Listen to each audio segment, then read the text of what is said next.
Halo teman-teman semuanya, perkenalkan nama saya. Di video ini, saya akan menjelaskan atau mempresentasikan video saya yaitu mengenai salah satu materi yang menarik dari mata kuliah logika diskrit, yaitu tentang teori himpunan. Materi ini sebenarnya sangat penting karena himpunan teori merupakan dasar dari berbagai konsep dalam dari dunia komputer seperti pemrograman, basis data, bahkan kecerdasan buatan. Nah, di tugas ini saya diminta untuk menjelaskan soal latihan tentang hubungan antar hubungan himpunan dan power setnya. Jadi, di video ini saya akan membahas tentang pengertian teori himpunan terlebih dahulu, baru lanjut ke soal satu persatu. Nah, apa sih itu teori himpunan? Jadi, teori himpunan cabang adalah matematika yang membahas tentang kumpulan objek atau elemen. Objek-objek itu bisa berupa angka, huruf, atau bahkan himpunan lainnya. Biasanya himpunan dilambangkan dengan huruf besar seperti A, B, atau C. Contohnya, kalau kita punya A sama dengan 1, 2, 3, ini di dalam kurung, artinya himpunan A berisi elemen 1, 2, dan 3.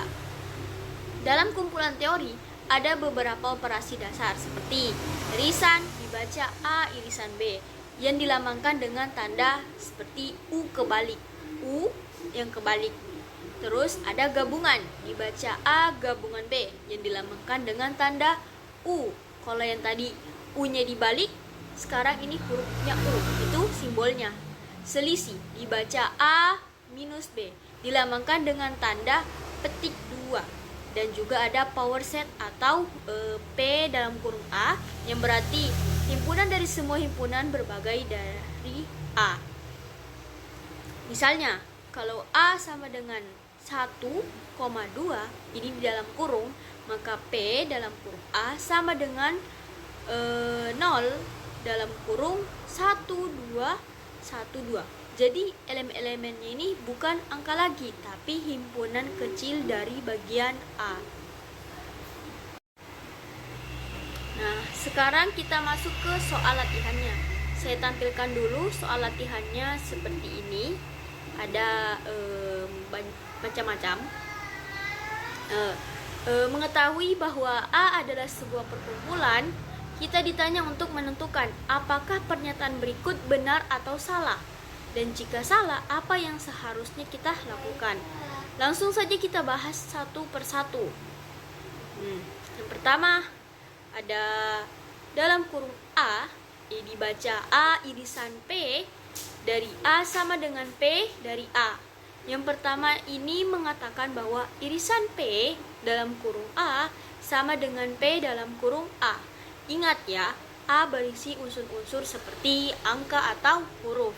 Sedangkan P dalam kurung A berisi himpunan-himpunan bagian dari A. Misalnya, kalau A sama dengan dalam kurung kurawal 1,2, maka P dalam kurung A sama dengan 0,1,2,1,2. Nah, coba perhatikan apakah ada elemen yang sama antara A dan P dalam kurung A.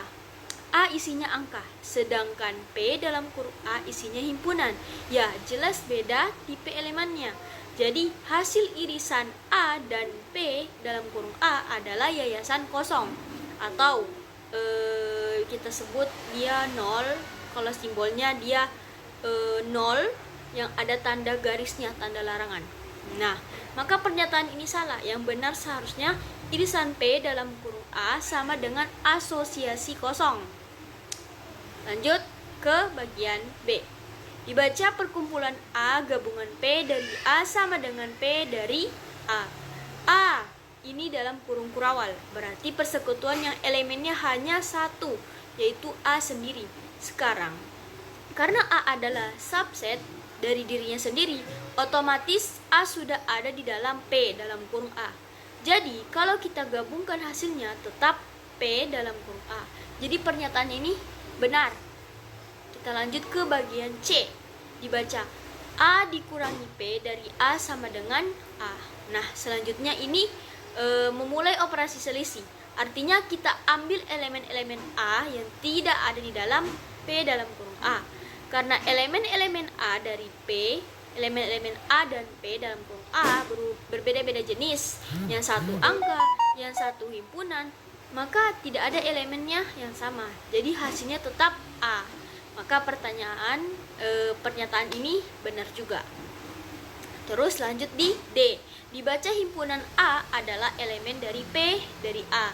Nah, di sini banyak yang suka keliru. P dalam kurung A berisi semua subset dari A. Tapi A dalam kurung kurawal itu bukan subset dari A. Karena elemennya bukan elemen-elemen di dalam A, melainkan A itu sendiri.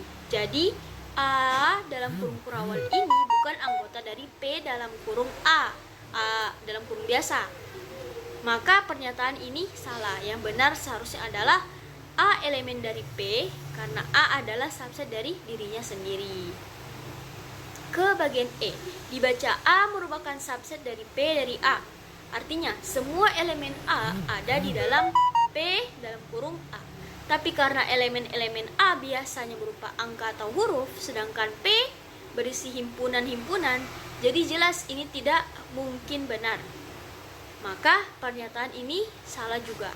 Nah, kesimpulan dari kelima pernyataan tadi, hasil akhirnya adalah pertama, salah. Yang pertama itu salah, A salah. Seharusnya itu jawabannya tidak ada. B benar, C benar, dan D salah. Dan terakhir E salah juga. Nah, jadi itu tadi penjelasan saya tentang latihan teori perkumpulan. Dari pembahasan ini kita bisa melihat bahwa yang paling penting adalah memahami perbedaan antara elemen, subset, dan power set. Banyak yang sering tertukar antara A elemen dari B dan A subset dari B. Padahal dua hal itu beda sekali maknanya. Kalau kita sudah paham konsep dasarnya, soal seperti ini jadi mudah terselesaikan. Nah, terima kasih sudah menonton sampai akhir.